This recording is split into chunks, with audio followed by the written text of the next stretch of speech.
நேற்றைய டெல்லி சந்திப்பு குறித்து இன்று காலை எதிர்க்கட்சித் தலைவர் இபிஎஸ் டெல்லியில் செய்தியாளர்களை சந்தித்து பேசியதை நாம் தொடர்ந்து அண்மை செய்திகளாக பார்த்து வருகிறோம். இது குறித்து பேசுவதற்காக பத்திரிகையாளர் சுவாமிநாதன் அவர்கள் நம்மோடு இணைந்திருக்கிறார். அவரிடம் பேசலாம்.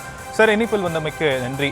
நேற்றைய தினம் சந்திப்புல என்னென்ன விஷயங்கள் குறித்து பேசப்பட்டுச்சு அப்படின்னு இன்னைக்கு காலையில செய்தியாளர்கள் கிட்ட நிறைய விஷயங்கள் பேசிட்டு இருக்கிறாரு. அப்போ செய்தியாளர்கள் ஒரு கேள்வியை முன்வைக்கிறாங்க. ஒன்றுபட்ட அதிமுக வேணும் அப்படின்னு குரல் கொடுக்கக்கூடிய ஓபிஎஸ் மற்றும் சசிகலாவை அதிமுகவில் சேர்த்துப்பீங்களா அப்படிங்கிற கேள்விக்கு அதுக்கு வாய்ப்பே கிடையாது, நிச்சயம் சேர்த்துக்கொள்ள மாட்டோம் அப்படிங்கிற விஷயத்தை அவர் சொல்லியிருக்கிறாரு. இதை நாம் எப்படி பார்க்க வேண்டியிருக்கு?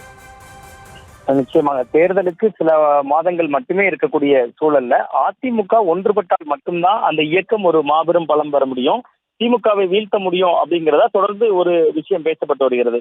இந்த சூழல்ல தான் இவர் ஒரு பரபரப்பான அரசியல் சூழல்ல தான் அமித்ஷா அவர்களே 2 நாட்கள் தமிழகத்திற்கு வந்திருந்தார். புதுக்கோட்டையில நடந்த நயினா நாகேந்திரன் அவர்களுடைய அந்த பரப்புரையினுடைய நிறைவு நிகழ்விலும் கலந்திருந்தார். அப்பவே எடப்பாடி பழனிசாமி அவர்கள் சந்திப்பார்னு பெரிதும் எதிர்பார்க்கப்பட்டது. ஆனா பாத்தீங்கன்னா வேலுமணி போன்றவர்கள் மட்டும்தான் சந்தித்தாங்க. இப்ப டெல்லிக்கே சென்று இந்த தகவலை அறிவிக்கிறார் எடப்பாடி பழனிசாமி அவர்கள்.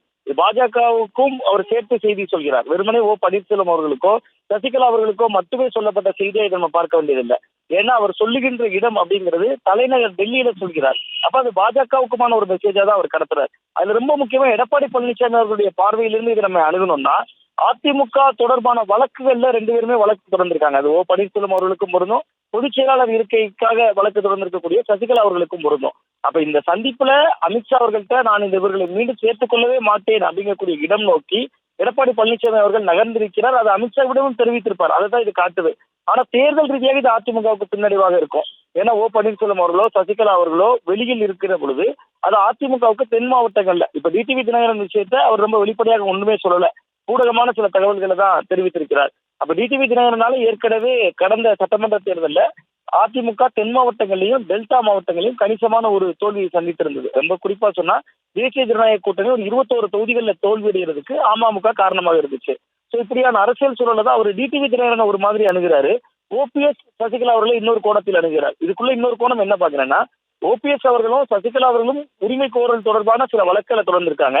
டிடிவி தினகரன் தனி கட்சியாக, தனி அமைப்பாக, தனி இயக்கமாக தான் இருக்காரு. சோ அவரை இவர் ஒரு இடையூறா பார்க்கல. அப்ப இது அதிமுகவுடைய உள்விகாரங்கள்ல தலையிட மாட்டோம்னு அமித்ஷா எங்கள்கிட்ட சொல்லியிருந்தாரு. இப்ப இதெல்லாம் உள்விகாரம் தான், ஓபிஎஸ் சசிகலாவை சேர்த்துக்கிறதா இருந்தா அது உள்விகாரத்துல தலையிடுறதான்னு அமித்ஷா கிட்டையும் தெளிவுபடுத்தி இருக்கிறார். சோ இது ஓபிஎஸ் அவர்களுக்கு இன்னொரு வாசல் திறக்கப்பட்டிருக்கு. ஒரு வகையில் அவர் திமுக நோக்கியோ தாவேக நோக்கியோ போவதற்கான ஒரு வாய்ப்பு தான் இருக்கே ஒழிய மீண்டும் இணைப்பு சாத்தியம் இல்லை அப்படிங்கறத இதன் மூலமா நம்ம புரிஞ்சுக்கலாம். ஆனா இது அதிமுகவுக்கு தேர்தல் ரீதியாக சிறிய பின்னடைவு தான் இருக்கும் அப்படின்னு தான் பாக்குறேன். சார், கூட்டணியை பொறுத்த வரைக்கும் அமமுக இணைக்கப்படுமா அப்படிங்கிற கேள்விக்கு அவர் மறுக்கல. ஆனா வாய்ப்பு இருக்கு அப்படிங்கறத அவருடைய பேச்சில இருந்து நம்ம புரிஞ்சுக்கலாமா அப்படிங்கிற ஒரு கேள்வி எழக்கூடிய நிலையில நீங்களும் ஒரு விஷயத்த குறிப்பிட்டிருந்தீங்க. அமமுகவுக்கு ஒரு குறிப்பிட்ட சதவீதம் வாக்கு வங்கிகள் இருக்கு அப்படிங்கறத குறிப்பிட்டிருக்கீங்க. அப்போ வாக்கு வங்கியை மையப்படுத்தி தான் அவர் கூட்டணியில தினகரன் சேர்த்துக் கொள்வதற்காக ஒப்புதல் கொடுத்திருக்கிறார் அப்படின்னா, அதே மாதிரி எம்பி எலெக்ஷன்ல ஓபிஎஸ் போட்டியிட்ட ராமநாதபுரம் தொகுதியில பாத்தீங்கன்னா அதிமுக தோற்கடிக்கப்பட்டிருக்கு, ஒரு சில இடங்கள் பின்னோக்கி போயிருக்கிறாங்க. அப்ப அந்த வாக்கு வங்கியும் அவர் கருத்துல கொள்ளும்ல? தான் நான் குறிப்பிடுறேன். அதாவது பன்னீர்செல்வம் அவர்களும் சசிகலா அவர்களும் எடப்பாடி பழனிசாமி இருக்கக்கூடிய அந்த இருக்கையை நோக்கி அவர்கள் கேள்வி எழுப்பியவர்கள். அந்த இப்ப நீங்க டிடிவி தினகரனுடைய அணுகுமுறை, அவர் அமமுக என்கிற ஒரு தனி கட்சியை தொடங்கிட்டாரு. அவர் எடப்பாடி பழனிசாமி எதிர்ப்பு என்கிற புள்ளியில அவர் களமாடிட்டு இருக்காரு. ஆனா இங்க ஓபிஎஸ் அவர்களோ டிடிவி தினகரன் அவர்களோ அதிமுகவுக்குள்ள தங்களோட உரிமையை கோரிட்டு இருக்காங்க. சோ அந்த இடம் எடப்பாடி பழனிசாமி அவர்களுக்கு முற்றிலும் ஒரு எதிரான ஒரு புள்ளி. அவர் ஏன்னா நீக்கப்பட்டவர்கள் தான் அவர் தொடர்ந்து பேசிட்டு வரக்கூடிய சூழல்ல 2 பேர் தொடர்ந்த வழக்கம் இருக்குல்ல, 2 பேரும் வழக்க வித்ரா பண்ணிக்கிறோம், எங்களை உள்ள சேர்த்துக்கங்க, அந்த குரல் வந்திருந்தா கூட அது வேறு வகையான தோற்றத்தை தரும். அந்த வழக்கம் ஒரு பக்கம் இருக்கு, உள்ளேயும் இணைங்கன்னு சொல்லும் போது அது எங்க தனக்கு தலைக்குமேல் தொங்கக்கூடிய ஒரு கத்தியா மாறிடுமோ அப்படிங்கக்கூடிய ஒரு அபாயம் எடப்பாடி பழனிசாமி அவர்கள் தரத்துக்கு இருக்கிறத பார்க்க முடியுது. ஒன்று. இன்னொன்று, நீங்க கேட்டதை போல ராமநாதபுரத்துல ஒரு 3 லட்சம் ஓட்டு, இந்தியாவிலேயே அதிக வாக்குகள் வாங்கின சுயேட்சைங்கிற இடம் நோக்கி பன்னீர்செல்வம் அவர்கள் மிக முக்கியமான ஒரு ஓட் பேங்க் காட்டினார்.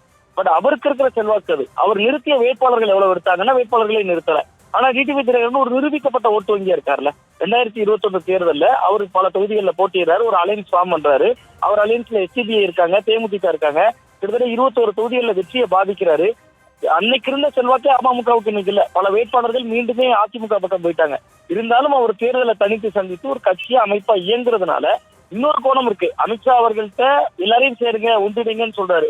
எல்லாரும் வேண்டாம்னு சொல்றதுக்கும் தனி கட்சியா இருக்கக்கூடிய டிடிவியை சேர்த்துக்கிறேன்னு சொல்றதுக்கும் இவரோட டோன்ல கொஞ்சம் வேறுபாடுகள் இருக்கும் அப்படின்னு பாக்குறாரு. இப்போ பாஜக சொன்னதை ஏற்காமலும் இல்லை, நாங்கள் முழுசா நிராகரிக்கவும் இல்லை அப்படிங்கிற புள்ளியிலையும் இது அதிமுக ஒரு சாமர்த்தியமான காய் நேரத்துல செய்வாங்க அப்படின்னு பாக்குறேன்.